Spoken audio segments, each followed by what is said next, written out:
Great sexual urge is an indicator of great inner energy waiting to find the right direction. Give it the right direction. તમે અહીં બેઠા છો, તમે sex પર સવાલ કરી રહ્યા છો. અહીં માની લો કે જે કામુકમાં કામુક માણસ પણ હાજર હોય તે આ સમયે તો સેક્સ વિશે નહીં વિચારી રહ્યો હોય, કારણ કે અત્યારે ખાલીપો નથી ને. બાળક, તેની સ્થિતિ એ હોય છે કે તે પોતાના સૂનાપણા માટે રમકડાનો ઉપયોગ કરશે. પછી તમે થોડા ઘરડા થઈ જશો, તમારી શારીરિક સ્થિતિ ફરી બદલાઈ જશે. હવે તમે ફરી એક અર્થમાં બાળક જેવા થઈ ગયા કે સેક્સ હવે તમારી શારીરિક ક્ષમતા બહારનું થઈ ગયું. તો હવે તમે કંઈક બીજું માંગશો. હવે તમે કહેશો કે મને ઇજ્જત જોઈએ, અથવા મને ઘણા બધા પૈસા જોઈએ, અથવા મને કોઈક સ્વર્ગ વગેરેનો ભરોસો આપી દો. એ જ સૂનાપણું તમારી બદલાતી પરિસ્થિતિઓ અનુસાર અલગ અલગ વસ્તુઓની ડિમાન્ડ કરે છે. તમે સ્ત્રી હોવ તો તે ડિમાન્ડ પુરુષની કરશે. તમે પુરુષ હોવ અને ગરીબ હોવ તો પૈસાની કરશે. તમે અમીર હોવ તો પ્રસિદ્ધિની કરશે. અને તે સૂનાપણું જ્યાં સુધી રહેશે, તમારી સ્થિતિ જે પણ હોય તે અનુસાર તમે ડિમાન્ડ કરતા જ જશો.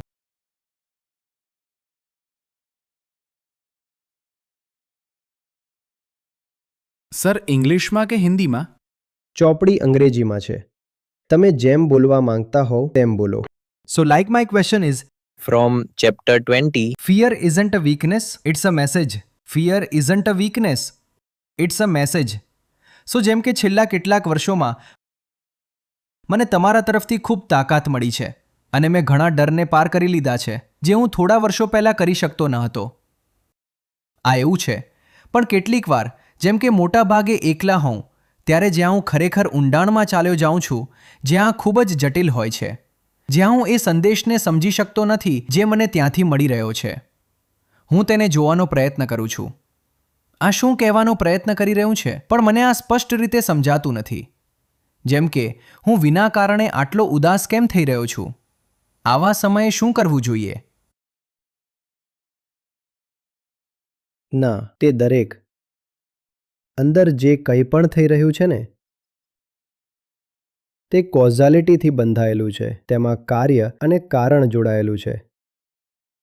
કેમિકલ રિએક્શનની જેમ છે, જેમાં કેટલીક શરતો હોય છે. તે શરતો પૂરી થઈ રહી છે ત્યારે જ તે રિએક્શન થઈ રહ્યું છે. તેમાં ટેમ્પરેચર, પ્રેશર બધું જોઈએ. તેમાં કે ઉદ્દીપકની જરૂર હોઈ શકે છે, તેમાં સમયની જરૂર હોઈ શકે છે. તે બધું મળી રહ્યું છે ત્યારે જ થઈ રહ્યું છે. તો તમારી અંદર રિએક્શન થઈ રહ્યું છે, તેનાથી કોઈ પ્રોડક્ટ બની રહી છે. પ્રોડક્ટનું નામ છે ડર. તમારી અંદર પણ એક રિએક્શન છે જેની પ્રોડક્ટ છે, તેનું નામ છે ડર. આપણે બધા જાણીએ છીએ કે ડર કેમિકલ વસ્તુ છે. આપણે જાણીએ છીએ ને કે ડર કેમિકલ હોય છે અંદર, અને આપણને તેના એન્ટીડોટ્સ પણ ખબર છે. તે તમને આપી દેવામાં આવે તો તમારો ડર બિલકુલ ઓછો થઈ જાય છે. દુનિયાભરમાં જે સ્પેશિયલ ફોર્સિસ વગેરે હોય છે તેમાં આનો ઉપયોગ થાય છે. જ્યારે તેમને ખાસ સ્પેશિયલ મિશન પર મોકલવામાં આવે છે ત્યારે તેમને ઘણીવાર એવી વસ્તુઓ આપી દેવામાં આવે છે જેમને ડરથી તેમને ડર લાગવાનું જ બંધ થઈ જાય છે. જૂના સમયમાં પણ થતું હતું. જ્યારે સૈનિકો જઈ રહ્યા હોય ત્યારે ઘણીવાર તેમને ખોરાકની સાથે સાથે ગાંજો, અફીણ વગેરે પણ આપી દેવામાં આવતું હતું. કેમ આપવામાં આવતું હતું? આનાથી તેમને પહેલી વાત તો ડર ઓછો લાગશે. બીજું, જ્યારે ઘા થશે તો હા, દર્દ ઓછું થશે. તો આ કેમિકલ વસ્તુ છે. ડર વગેરે આ સંપૂર્ણપણે કેમિકલ વસ્તુ છે. અને તમે જો ગૂગલ કરશો તો તમને તે કેમિકલના નામ પણ મળી જશે કે ડર કેમિકલ શું હોય છે તે તમને મળી જશે. આ કેમિકલ છે, આ ફોર્મ્યુલા છે. તો દરેક કેમિકલ પાછળ રિએક્ટન્ટ્સ હશે અને ઘણી શરતો હશે. તમે તમારી જાતને પૂછી લો કે કઈ કઈ વસ્તુઓ મળી છે, ત્યારે જઈને આ ડર નામની એન્ડ પ્રોડક્ટ તૈયાર થઈ છે. એક એક કરીને તપાસી લો. જો આ ન હોત તો શું હું ડરત? આ ન હોત તો શું હું ડરત? આ ન હોત તો શું ડરત? તેનાથી ખબર પડી જશે. તેમાં કંઈ રહસ્યમય નથી હોતું. તમારી સાથે જે કંઈ થઈ રહ્યું છે ને તે બધું ભૌતિક છે. તેમાં એવું કંઈ નથી કે મને અજ્ઞાતનો ડર લાગી રહ્યો છે. અજ્ઞાત એટલે જે ખબર જ નથી તેનો ડર લાગી ન શકે. અજ્ઞાતનું કોઈ રિએક્શન હશે શું? ક્યારેય સાંભળ્યું છે કે એક અજ્ઞાત રસાયણે પ્રતિક્રિયા આપી? હવે અજ્ઞાત છે તો શું રિએક્શન કરશે ભાઈ? ડર હંમેશા જાણીતી વસ્તુઓથી જ થાય છે. જો તમને એ પણ ડર લાગી રહ્યો છે કે અજ્ઞાત ભવિષ્યમાં શું થશે, તો તમે તે અજ્ઞાત ભવિષ્ય ઉપર તમારી જાણીતી કલ્પનાઓ થોપી દીધી છે, એટલે તમને ડર લાગી રહ્યો છે. જો તમે ભવિષ્યને અજ્ઞાતનું અજ્ઞાત જ રહેવા દો તો ડર ક્યાંથી આવશે? અજ્ઞાત એટલે જેની કંઈ ખબર નથી. જેની કંઈ ખબર નથી તે ડરાવી પણ કેવી રીતે શકે? પણ જો એક રૂમ ખાલી છે અને મને તેમાં ઘૂસતા ડર લાગી રહ્યો છે તો આનો અર્થ એ છે કે રૂમ મેં અજ્ઞાત નથી છોડ્યો. મેં તેના ઉપર પોતાની જાણીતી કલ્પનાઓ મૂકી દીધી અને હવે હું કહી રહ્યો છું કે આ રૂમની અંદર સિંહ છે કે ચોર છે કે ભૂત છે કે કંઈક છે. તો એટલા માટે ડર લાગી રહ્યો છે. આને કહેવાય આત્મ અવલોકન, કે પાછળ જઈને જોવું કે આ જે એન્ડ પ્રોડક્ટ નીકળી છે ડર નામની, તે કઈ કઈ વસ્તુઓના કોમ્બિનેશનથી, કઈ કેમેસ્ટ્રીથી આવી રહી છે. અને તમે જેવા આ જોઈ લો છો, ખૂબ મજા આવે છે, આઝાદ થઈ જાઓ છો કે અચ્છા આ થયું છે. કન્ડિશન્સને વિચાર પ્રયોગમાં બદલી નાખતા શીખો. અચ્છા આની જગ્યાએ જો એવું હોત તો શું હું ડરત? જો આની જગ્યાએ એવું હોત શું હું તો પણ ડરત? આ બધું પોતાની જાતને પૂછતા રહો. આપણે જ્યારે કેમેસ્ટ્રી જ છીએ તો તેને બદલવી કઈ મોટી મુશ્કેલ વાત થઈ ગઈ? કરી દો.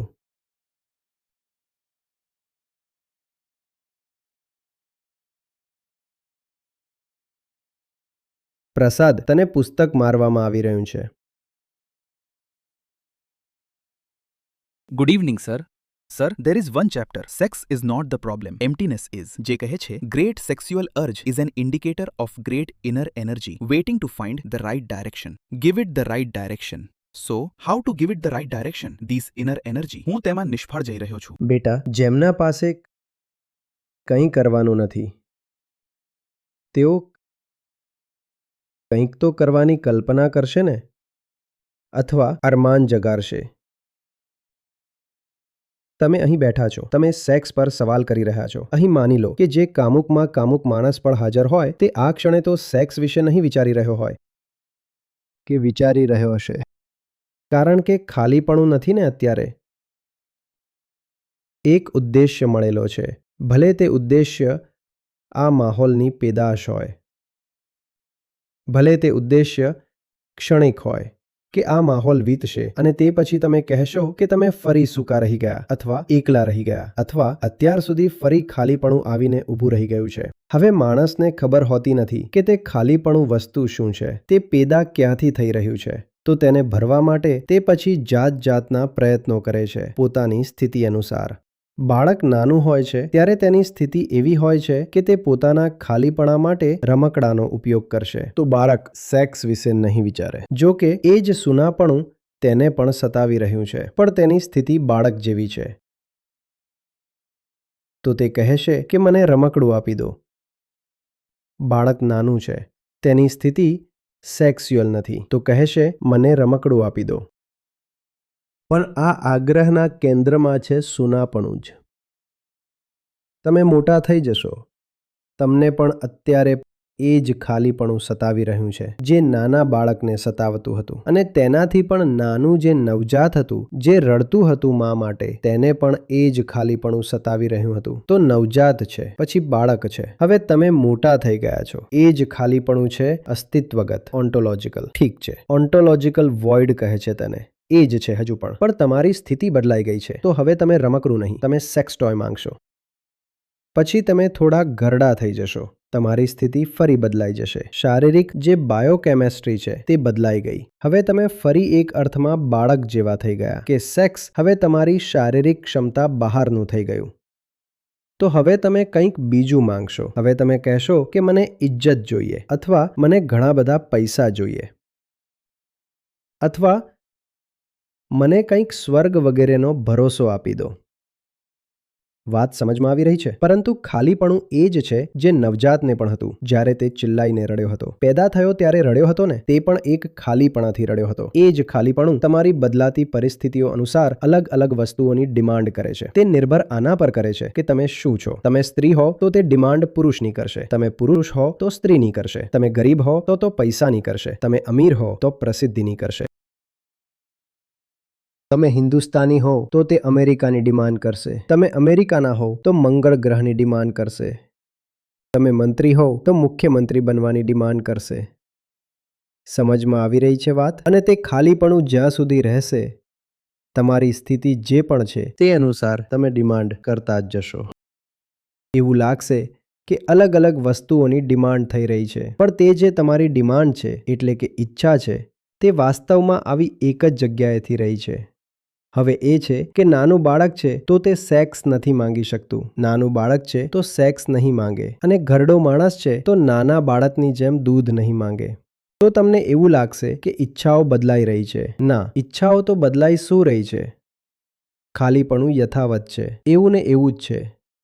બસ જે જીવ છે તે એક જીવનચક્ર પર છે, તો પોતાના જીવનચક્રના હિસાબે જે ખાલીપણું છે તે અલગ અલગ રીતે અભિવ્યક્ત થઈ રહ્યું છે. તે ખાલીપણાની અભિવ્યક્તિ બદલાઈ રહી છે. ખાલીપણું એવું જ છે જેવી તેની પહેલો પોકાર હતો પેદા થયા પછી, જેમાં બધાએ તાળીઓ પાડી હતી કે પેદા થઈ ગયો. સમજી રહ્યા છો? પછી તે જ્યારે વધુ ઘરડો થઈ જશે તો કહેશે કે હવે મને કંઈક બીજું જોઈએ. મરી રહ્યો હશે ત્યારે પણ કંઈક કહે છે કે લઈ આવો, મોઢામાં ગંગાજળ નાખી દો. હવે આ જે ગંગાજળ માંગી રહ્યો છે બરાબર મરતા પહેલા, અને તે જે દૂધ માંગી રહ્યો હતો પેદા થયાના બરાબર પછી, આ બંને એક જ વસ્તુ માંગી રહ્યા છે, કારણ કે બંનેની માંગ એક જ કેન્દ્રમાંથી આવી રહી છે. તે કેન્દ્રનું નામ છે ખાલીપણું, અને તે ખાલીપણું બીજું કંઈ નથી. એ જ છે આપણું અસ્તિત્વગત અજ્ઞાન. તેને જ અહંકાર કહે છે. અને તે ખાલીપણું બિનજરૂરી છે, કારણ કે અહંકાર ખોટો છે. પણ આ બિનજરૂરી છે તે ફક્ત જાહેર કરવાથી નહીં થઈ જાય. તેને જાણવું પડશે. તેની પાસે જઈને પૂછવું પડશે કે ભાઈ તને જોઈએ છે શું? હમણાં થોડી વાર પહેલા તું ત્યાંથી પસાર થઈ રહ્યો હતો, તે લારીવાળાએ ટિક્કી વગાડી, ટન ટન ટન ટન, તો તું બોલે છે ભાઈ એક પડીયો આપી દો. પછી ત્યાંથી આગળ વધે છે તો કોઈક દેખાઈ ગઈ તો તેને કહી રહ્યો છે કે તું હવે કંઈક આપી દે, હવે સેક્સ જોઈએ તને. પછી ત્યાંથી આગળ વધ્યો તો કોઈક મોટી ગાડીમાં દેખાયું તો લાગી રહ્યું છે કે ગાડી મળી જાય. પછી કંઈક બીજું દેખાયું તો લાગી રહ્યું છે આ મળી જાય. તું દરેક સમયે કંઈક ને કંઈક માંગી જ રહ્યો છે ભિખારી. તારી પ્રોબ્લેમ સેક્સ છે જ નહીં. તારી પ્રોબ્લેમ, મૂળભૂત સમસ્યા સેક્સ નથી. કારણ કે કેટલાક વર્ષો વીત્યા પછી તું કદાચ એટલો સેક્સ્યુઅલી એક્ટિવ ના પણ રહે. તે પણ બાયોકેમેસ્ટ્રી છે. કેટલાક વર્ષો વીતશે, તારો કર્વ આમ નીચે તરફ આવી જશે, પરંતુ તારી ઈચ્છાઓ અટકશે નહીં. બસ એટલું થશે કે ત્યારે તું સેક્સ નહીં માંગે, કંઈક બીજું માંગવાનું શરૂ કરી દઈશ. એટલા માટે ત્યાં લખ્યું છે કે sex is not the problem, emptiness is.